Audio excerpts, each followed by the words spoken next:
আসসালামু আলাইকুম বন্ধুরা। আমরা আজকে শিখব যে ঘরে বসেই দালাল ছাড়া কিভাবে আমাদের সেই কাঙ্ক্ষিত ড্রাইভিং লাইসেন্সটি আপনি সহজেই আপনার মোবাইল ফোন অথবা ল্যাপটপ থেকেই আবেদন করতে পারবেন। আমরা আজকে সেই পদ্ধতিটা শিখব। সেক্ষেত্রে আমাদের যে কোনো একটা ব্রাউজার থেকে গুগল অপশনে গিয়ে আপনি BRTA লিখে সার্চ দিলে আপনার সামনে প্রথমে এইরকম একটা URL লিংক চলে আসবে। তো যেহেতু আমরা এই URL লিংকে নতুন, সেক্ষেত্রে আমাদের BRT সার্ভারে একটা ইউজার আইডি খুলতে হবে। সেক্ষেত্রে আমরা কি করব? প্রথমে user login BRT service portal অপশনে ক্লিক করব। দেখেন এই সার্ভিস পোর্টাল অপশনে ক্লিক করলে এখানে লেখা আছে ইউজার নেম অ্যান্ড পাসওয়ার্ড। যেহেতু আমরা নতুন, আমাদের কোনো অ্যাকাউন্ট নাই, সেক্ষেত্রে আমরা কি করব? সেক্ষেত্রে আমরা এই দেখবেন নিচে please click here to go back to BSP portal. তখন আপনি কি করবেন? হেয়ার অপশনে ক্লিক করবেন। হেয়ার অপশনে ক্লিক করার পরে দেখবেন আপনার এইরকম একটা অপশন চলে আসবে। তখন আপনি এই অপশনটা জরুরি বিজ্ঞপ্তি। আপনি খুব সুন্দর করে এটা পড়বেন যে ড্রাইভিং লাইসেন্স সংক্রান্ত আপনার কি, কি তথ্য লাগবে সেই অপশনটা আপনি এখান থেকে পড়বেন। পড়ার পর এই অপশন ক্লোজ করে দিবেন। দেওয়ার পর দেখবেন এখানে প্রবেশ করুন। যদি আপনার ইউজার আইডি এবং পাসওয়ার্ড ইতিপূর্বে করা থাকে, সেক্ষেত্রে আপনি এখানে প্রবেশ করে ইউজার আইডি এবং পাসওয়ার্ড দিয়ে আপনি অপশনটাতে ঢুকতে পারবেন। যেহেতু আমি একেবারেই নতুন, সেক্ষেত্রে আমাকে কি করতে হবে? নিবন্ধন অপশনে ক্লিক করতে হবে। নিবন্ধন অপশনে ক্লিক করার পরে দেখবেন এখানে কিছু তথ্য চাবে। এই তথ্যগুলো আপনাকে দিতে হবে। তো এই তথ্যগুলো দেওয়ার ক্ষেত্রে সর্বপ্রথম আপনাদেরকে কি দিতে হবে? আপনি যার করবেন তার জন্ম তারিখ এবং মোবাইল নাম্বারটা দিবেন। তো সেই ক্ষেত্রে আমি যে যার জন্য আবেদনটা আজকে করব, তো তাহলে তার ইয়াটা আমি দেই, জন্ম তারিখটা, তাহলে আপনারা সহজে বুঝতে পারবেন।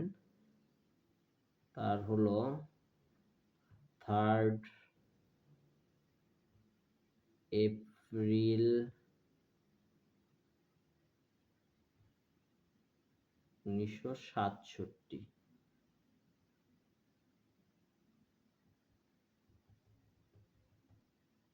আপনাকে আসতে হবে 1967। এই দেখেন তার 1967 এখানে আছে। এখন এই পাশে কি চাচ্ছে যে তার ভোটার আইডি নাম্বারটা দিতে হবে। সেক্ষেত্রে আপনি ভোটার আইডি নাম্বারটা দেওয়ার ক্ষেত্রে আপনি লিখবেন যে তার ভোটার আইডিটা কত। যেহেতু এটা একটা সেজন্য আমি এটা একটু মার্জ করে যাওয়ার চিন্তা ভাবনা করছি।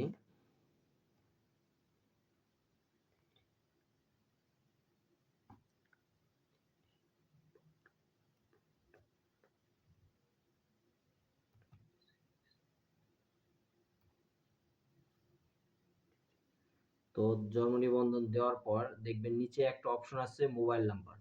তো তখন আপনার মোবাইল নাম্বারটা দিবেন। মোবাইল নাম্বারটা দেওয়া হয়ে গেলে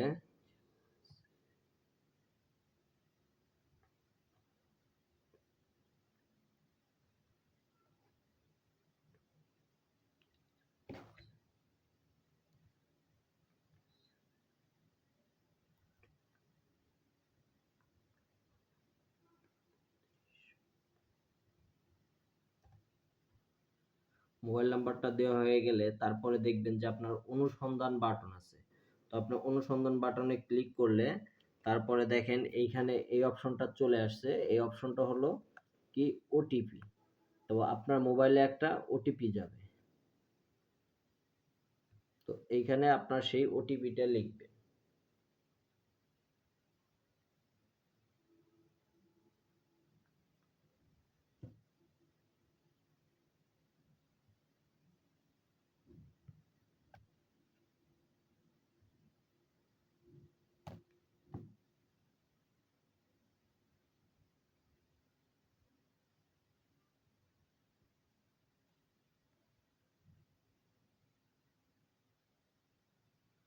তো আমার ওটিপিটা এখনো মোবাইলে এসে পৌঁছায়নি। কিছুক্ষণের মধ্যেই এসে পৌঁছে যাবে।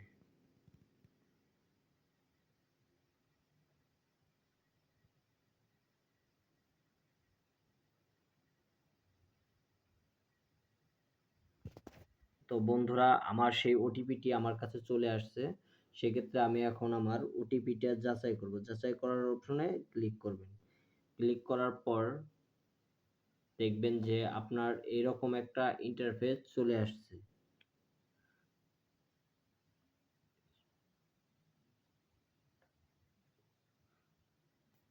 তো বন্ধুরা আমার এই ওটিপিটা চলে আসছে। এখন আমি এই ওটিপিটা যাচাই করব। তো এই অপশনে ওটিপি যাচাই করলে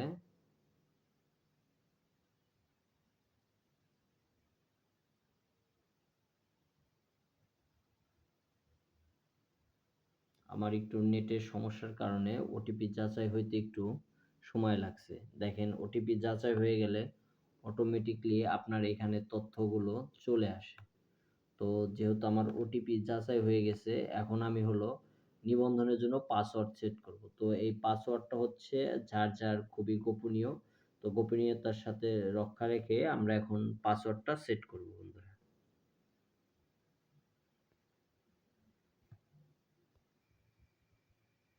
তো বন্ধুরা আমাদের পাসওয়ার্ড সেট হয়ে গেছে। তো আমরা এখন হচ্ছে কি করব? নিবন্ধন করব। সেক্ষেত্রে আমরা নিবন্ধন অপশনে ক্লিক করব। ক্লিক করার পর আপনার যদি এটা পার্সোনাল হয় সেক্ষেত্রে আপনি এখানে সেভ করে রাখতে পারেন। পার্সোনাল না হলেও আপনি এটা সেভ করবেন না। যেহেতু এটা আমার পার্সোনাল সেক্ষেত্রে আমি এটা এখানে সেভ দিলাম। সেভ দিলে এটা আমার এখানে থেকে যাচ্ছে। তো আমি যখন এটা করব আবার পুনরায় যখন এটাকে ওপেন করব সেক্ষেত্রে এখানে আমার মোবাইল নাম্বারটা দিয়ে আমাকে ওপেন করতে হবে। পাসওয়ার্ডটা আমার সেট আছে। তো এইটা একটা বিষয় সেজন্য আমি এটাকে পাসওয়ার্ডটা আর ইউজার নেমটা ক্লোজ রেখে আমি এইখানে আপনার সেটটা করছি।